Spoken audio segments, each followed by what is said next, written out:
Ladies and gentlemen, hello, and you are watching TTV News, some latest events in the province. And now coming to details.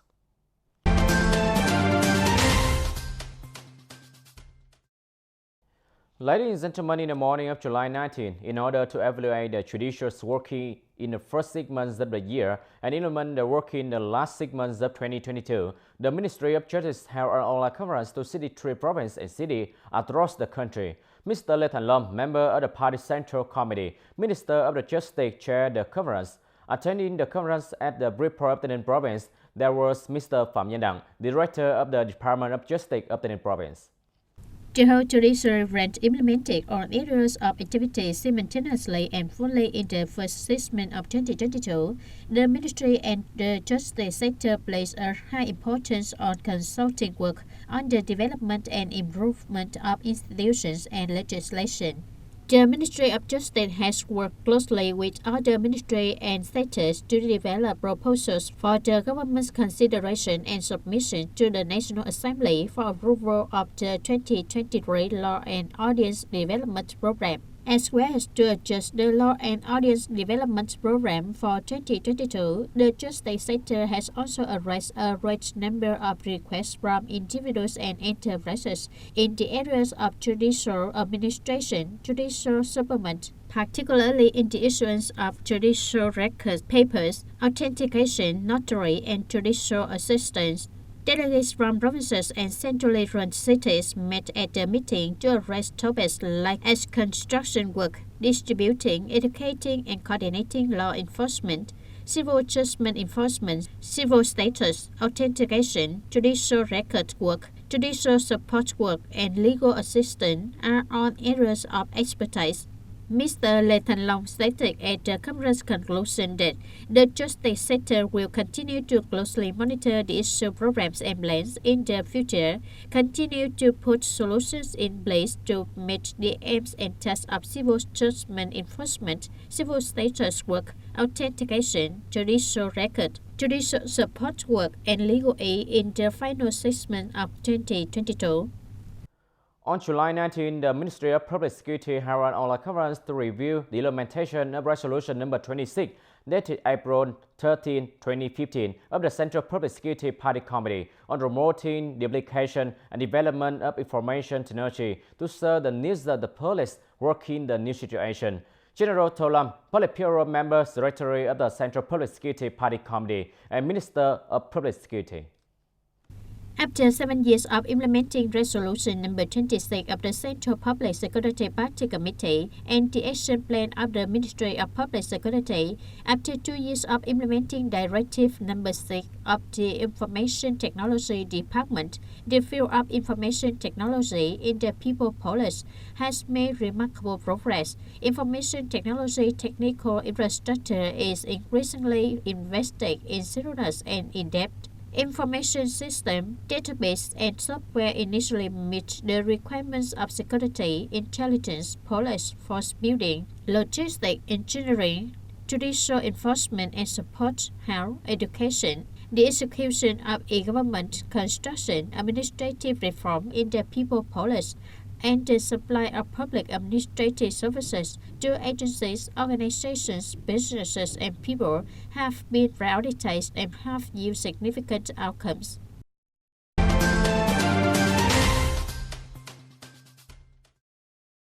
Lack of medicine and medical supplies is a common situation of many medical facilities in the province. This affects patients and the quality of medical care and treatment. In the group discussion session at the fourth session, the 10th Provincial People's Council in the afternoon of July 19, some delegates suggested that this situation should be resolved soon. Currently, the purchase of drugs and medical supplies is done in the form of centralized bidding.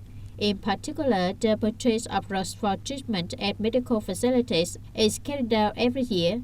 Some lists of drugs are purchased centrally at the provincial or national level. However, no binding results for pharmaceuticals on the list of national and local centralized bidding under implementation are yet accessible, and the contract implementation period for the bidding packages is not yet available, resulting in passive medical units in the supply of drugs at the unit. Mr. Yung Van Thang, Vice Chairman of the Provincial People Committee, stated that sufficient medications are available to suit the medical examination and treatment needs of the health sector. In addition to land planning, the central government is currently aggressively federalizing binding laws. TayNin is also consolidating and condensing bottlenecks.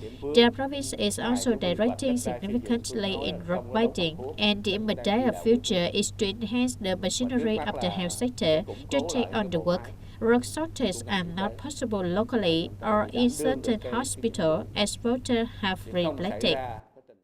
Turn to other news. Among the recommendations to Robinson People Council on the first working day, the Robinson People Committee advocated issuing policy to assist the grow-up minor and inner field irrigation. According to the Department of Agriculture and Rural Development data, over 30% of earth canals in the province have been damaged, resulting in sedimentation, loss of water seepage, and water leakage that have not been invested in time to increase the irrigation area. In the past, there has been a need to concentrate and develop modest irrigation works using the state and people working together techniques for irrigation work. The Provincial People's Committee has submitted a proposal to the Provincial People's Council to issue a resolution with a policy to support investment in the construction of sluices and canals with a support level of 70% of the investment value in construction of work approved by the competent authorities. The Department of Agriculture and Rural Development believes that a policy to support the development of small irrigation will help to quickly complete the small irrigation system in the field irrigation and improve the capacity and responsibility for irrigation management benefits through farmer established groups.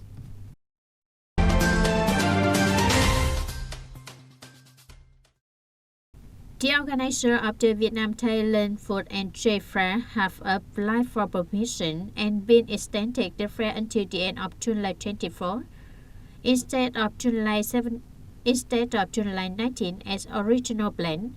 From the opening day to July 19, the 6 days of the Vietnam-Thailand Food Shopping Fair attracted about 180,000 people to visit and shop. It is estimated that on average it attracts about 30,000 people every day to visit and shop. This is the fair that attracts the largest number of shoppers since business activities recover after the COVID-19 pandemic. The Vietnam-Thailand Food and Trade Fair incident provides people with access to high-quality Vietnamese Thai goods. Better ticket price for entrance to the fair and parking ticket is too high in comparison to the market. The province common level causes many people to miss out on the opportunity to visit and shop or to pay high ticket prices when going multiple times.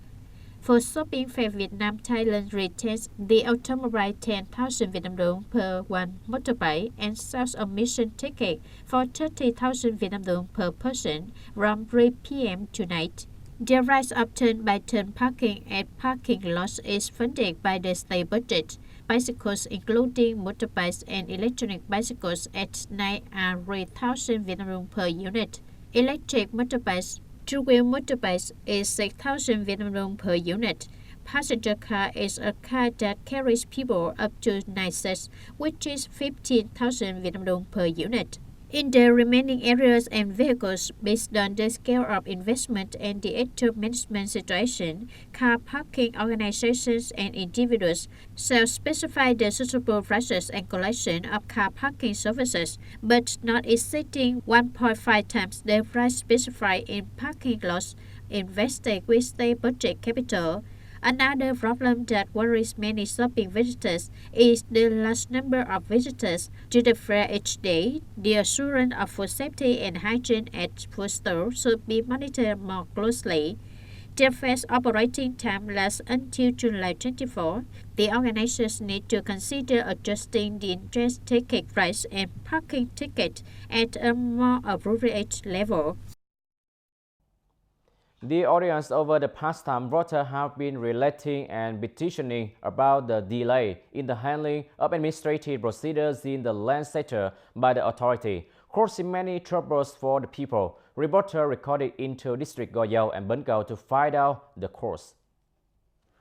Room many contact with voters and comments on the free spray system 1022 TayNin. Many people related that they had to wait or travel many times but still had not been returned to the landfill.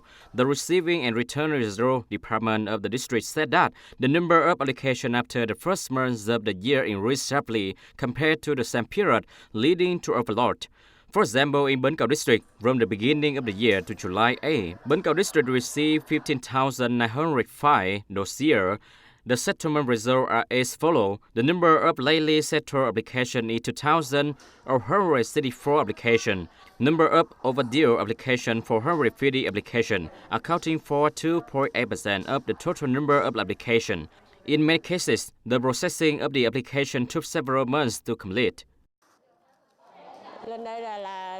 They promised her unemployment on June 14 to create a certificate of last year right chain, so I went up 3-4 days later to arrange unemployment. I returned when there is a call, which has yet to occur. Officials and civil employees in charge had to make enormous effort, working until late at night and into the evening to handle the dossier for the people. But they still had challenges owing to the high number of dossiers and the number of impediments in terms of technical infrastructure. Sometimes I can't write a return receipt because I can't write. I use software but it's failed. The second one is that I'm using two software, a software to build land data, and electric watchdog software in receiving records. A receipt must by metric by appointment, increasing workload. Regarding the connection of specialized land management software with tax authority, it's being done manually, not with software because this software is consolidating. In terms of land use, we support the construction and management of land data storage. In Goyao district, from the beginning of the year to July 12, Goyao district received 23,435 land applications. Results of settlement, there are 2,218 late applications, 19 overdue applications. This result makes people worry, having to travel many times. The district governor had directed Bachelor Agency to strengthen support and explain to people. House in Trảng Sa, go out to Suối Cao A dreams to buy a house for her children.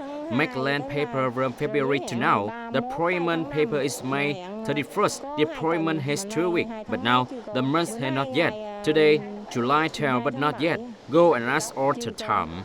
The officer explained there were too many documents to do in time. The epidemic situation has been basically controlled, so people focus on making quite large documents. Despite the large inventory, we try to make people feel secure by many solutions. We apologize and explain the legitimate reason. We want to do it quickly and neatly so that people are satisfied, especially businesses. It's worth mentioning that the overdue landfill record in 2 districts of Bến Cầu and Goyao have proceeded under the jurisdiction of the province. The dossiers are installed because the land registration office has not completed the complicated measure procedure and due to the delay in the processing of dossiers and tax noted by the tax authority. Ladies and gentlemen, that's all for today TTV News. Thank you for watching and see you next time.